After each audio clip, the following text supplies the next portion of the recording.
صاحب الفضيلة ممثل شيخ الموحدين الدروز حضرة الأستاذ المقدم ممثل وليد بيك جنبلاط، إخواني السادة المقارنة والآباء، المشايخ الأفاضل، صاحب المعالي سعادة النائب، حضرة قائم مقام القضاء، رئيس المجلس البلدي، رؤساء المجالس البلدية، حضرة رئيسة مجلس بلدية بعقلين حيث بدأنا مسيرتنا الوجدانية وتلتقي اليوم بمزرعة الشوف نسميها أرض الوجدان التاريخي.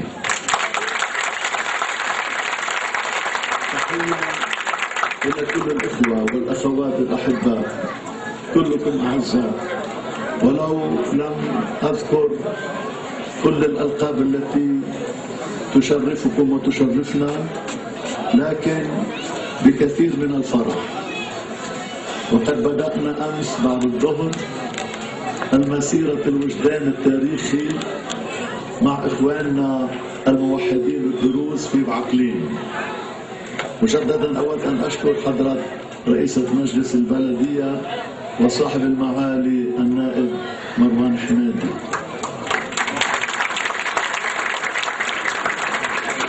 أود أولا أن أشكر كل الذين تكلموا، حضرة كاهن الرعية أبو نجاة عزام وابن مزرعة الشوف، حضرة أمين عام حزب التقدم الاشتراكي وكلمة باسمي وليد بيك، وكلمة حضرة ممثل شيخ الموحدين الدروز رئيس المحكمة، كلمة رئيس المجلس البلدي، والكلمة الوجيزة المعبرة لصاحبة ثورة الأم. الخبر بعد ليش لثورة الأم.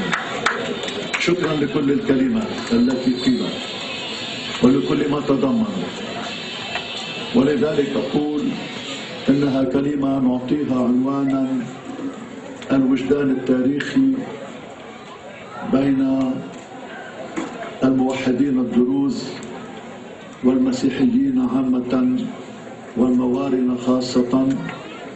وعلى ما أعرف أن مزرعة الشوف تتكون من الموحدين الدروز والموارنة أظن. نحن أمام وجدان تاريخي. بالطبع نحيي المصالحة الوطنية التاريخية التي كان رائديها الزعيم الوطني وليد بيك جنبلاط وبطيارة البطاركة الجنرال محمد سيد الكريستال. إنني مع السادة المطارنة، سيادة مطران الأبرشية الياس نصار، وسيادة المطران الأبرشية السابق طانس الخوري، وسيادة مطران شكر الله نبيل الحج مطران سور،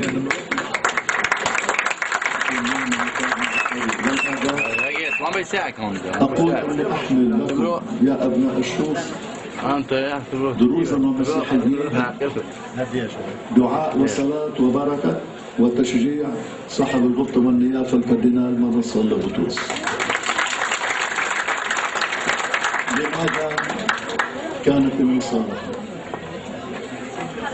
المصالحة ليست بسبب ظرف ترك صفحة سوداء في حياتنا المشتركة فقط، والصفحات السود ككل شيء يطرق على حياة البشر هي صفحات ينبغي أن تطوى وتطوى إلى الأبد. العلاقة بين الموارنة والموحدين الدروز ليست ابنة أمس، بل تعود تحديدا إلى العام 1516 يوم ما فخر الدين الأول تعاون مع البطريرك الماروني موسى العكاري لإنهاء حكم الظلم الذي كان المماليك يمارسونه علينا جميعا في هذا الجبل اللبناني. وكان لابد من قرار تاريخي. كيف السير؟ أيساند المماليك أن يساند السلطان سليم الأول العثماني، وكان قرار فخر الدين الأول وقرار البطريرك موسى العكاري أن نقف معا بكرامة بوجه الظلم وبدء تاريخ جديد، فقرروا أن يشاركوا ويساندوا الحرب ضد المماليك، فانتصروا فيها في معركة مرج دابق 1516. ومنذ ذاك الحين انطلقت المسيرة الدرزية المارونية. لهذا أريدت هذه المصالحة.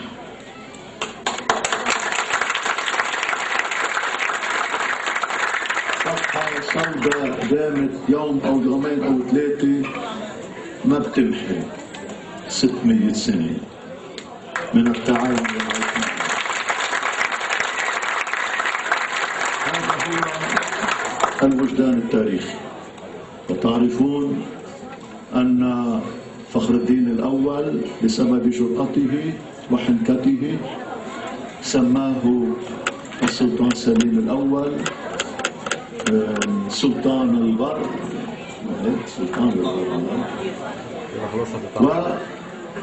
وشاء أن تكون الوراثة في هذا الجبل للأسرة المعنية الدرزية.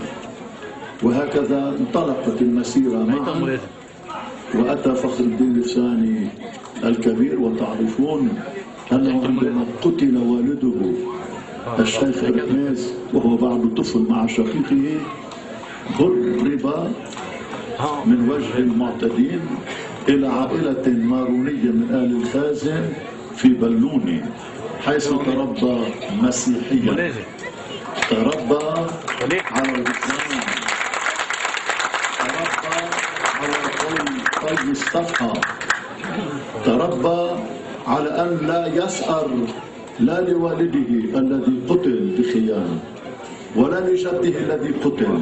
هكذا تربى في ربوعنا المارونية.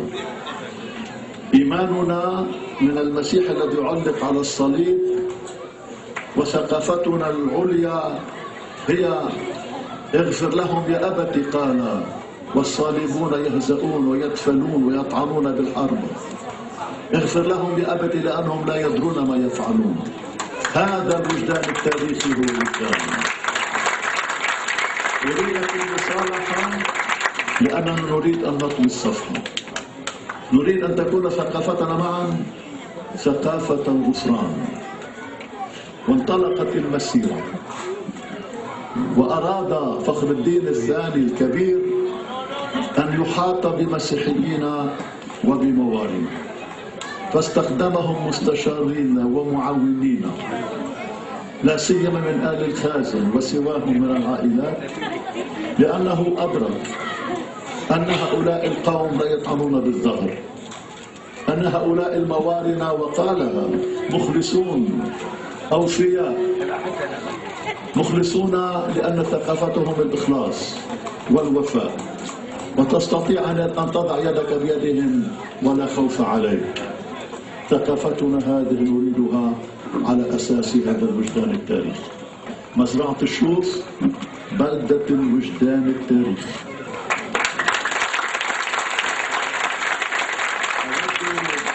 أن تكتب في مكان ما، وإذا شئتم أن تحيوا هذه الزيارة في مكان ما سموها والوجدان التاريخي. الدرس الماروني لا لكي نؤلف ثنائيا في زمن الثنائيات، نحن ضد الثنائيات، وما قصف ظهرنا اليوم في لبنان هو الثنائي. قتلونا، أو أنت من هون أو أنت من هون، بالنص ما في، مش هذا ضد السائق اللبنانيين. وتوالت العلاقات التي لم تكن ضرورية. فمع فخر الدين الثاني هذا الرجل المنفتح، هذا الرجل صاحب الطموح هذا الرجل الذي عرف وهذا كبره أن يتعالى على الثأر، والذي آمن أن الثأر يولد الثأر والموت يولد الموت والقتل يولد القتل، راح يفتح صفحة جديدة في تاريخ لبنان.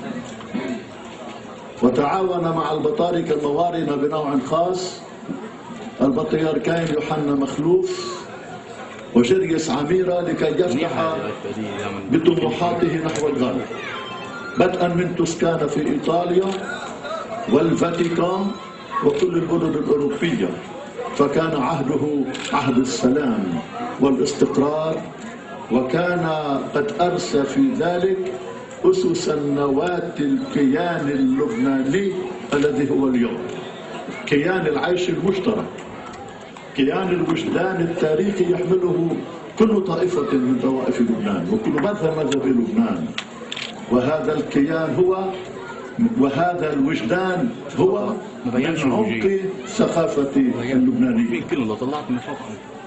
ليس بالأمر السهل أن يعود الناس بعضهم إلى بعض، ليس من السهل أن تنسى القتل والدماء والتهجير والهدم، ليس من السهل، لكن اللبنانيين استطاعوا، لأن ثقافة العيش معا أقوى من الهدم وأقوى من القتل وأقوى من الدماء، نبدأ على جرحهم، لأن ثقافتهم أن يعيشوا معا بالرغم من كل شيء، وثقافتهم الثقة فيما بينهم، وتوصلوا في الأربعينات أن يجعلوا هذا الميثاق الوطني ميثاقا غير مكتوب، ميثاقا في الثقة. لا تكفي الكتابة مهما كتبت ومهما دونت إن لم تكن الثقة والمحبة في قلبك كل الكتابات تبوخ.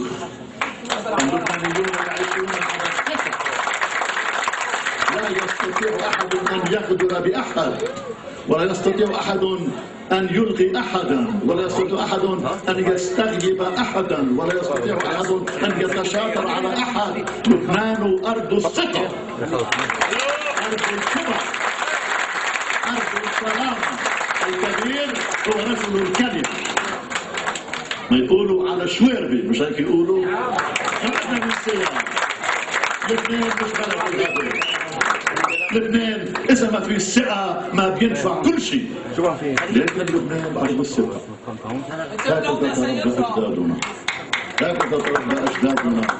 ودخيلكم عم تتذكروا إنه كله ما حدا كان يكتب كلمة لما يعطوا بعضهم المال، ما حدا كان يكتب شيء، لكن عندنا عقود مكتوبة، ولكن عندنا شيء، ولكن عندنا طوابع ولا شيء. على الثقة، نعم الثقة فوق كل شيء. نودي اليوم هنا في مزرعة الشوف، وقد أردتم أيها المشايخ الكرام وكنتم حاضرين في الكركي، وأرى هذا الرسم مع حضرة رئيس المجلس البلدي، وأردتم أن تكون الزيارة زيارتي إلى أبرشية صيدا أن تكون لها محطة أساسية في مزرعة الشوف، فكان ذلك.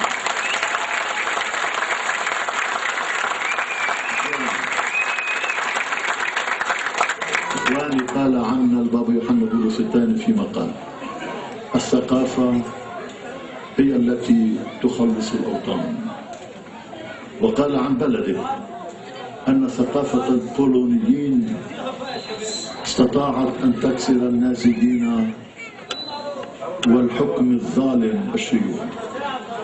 وجه الكلمة إلينا إلى اللبنانيين وقال: أيها اللبنانيون، في زمن السيلورس من أجل لبنان، أيها اللبنانيون، عندكم ثقافة هي ثقافة العيش معا، مسلمين ومسيحيين، ثقافة استطعتم من خلالها أن تبنوا وطنا متميزا ومتمايزا ومختلفا ومتجليا، ويصح أن نسميه نموذجا للشرق وللغرب. ثقوا أن ثقافة العيش معا هي التي بها ينتصر لبنان. مش هيك صار سنة 90 لما قالوا ببرهة من برهات السياسات الدولية التي تتلاعب بالشعوب، هيك بكلمة قالوا خلصت الحرب في لبنان سنة 90 بالسحر الساحر، رجعوا اللبنانيين يلتحموا بعضهم ببعض. المسيح اللي تهجر من بيئته رجع يعيش مع خيه الدرزي والمسلم او الدرزي اللي تهجر من ارضه الى ارض جماعته ورجع حتى يعيش بالارض اللي يعيش فيها مع اخوته المختلفين. لبنان ثقافته بتنتصر. هالثقافه اليوم يمكن مهدده. نحن مهدده بعوامل داخليه غريبه عن مجتمعنا اللبناني. مهدد اليوم بعوامل بالمنطقة العربية اللي عم تتمخض. مهدد اليوم بما يسمى بمشروع الشرق الأوسط الجديد. مهدد اليوم بما تحمل من سلبيات ربما مقصودة العولمة الموجودة. نحن مدعوين نعرف نحافظ على ثقافتنا، ثقافة العيش معا، ثقافة احترام الآخر، ثقافة التكامل مع الآخر، ولكن ثقافة الغفران وثقافة المصالحة. مزرعة الشوف أنت أرض الوجدان التاريخي، أرض ثقافة لبنان.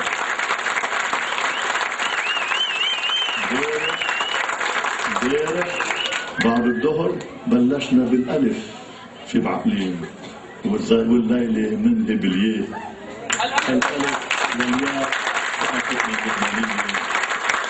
عاش الوجدان التاريخي.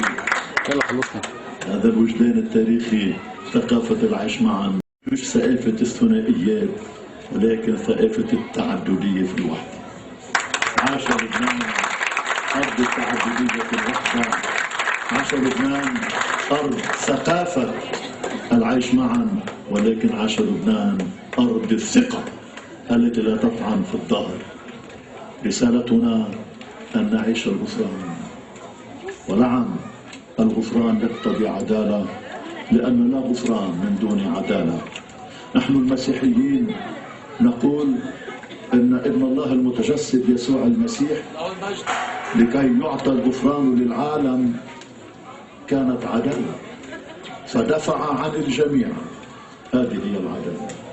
هذا البريء من كل خطيئة ومن كل شر. ولن تقول الكتب عنه أنه مر يعمل الخير لكل إنسان، دفع ثمن خطيئة كل إنسان أمس واليوم وإلى الأبد. دفع بموته على الصليب، فكانت العدالة. إخوتي أخواتي، العيش معا والعودة كل واحد منا إلى أرضه تقتضي عدالة، بأن يعطي كل إنسان حقه بالعيش الكريم، حقه بفرصة العمل، حقه بإبداء الرأي، حقه ببناء مجتمعنا ووطننا. عيش الغفران، عيشة العدالة، عيش المحبة الملطفة. صاحب الفضيلة بالعدل.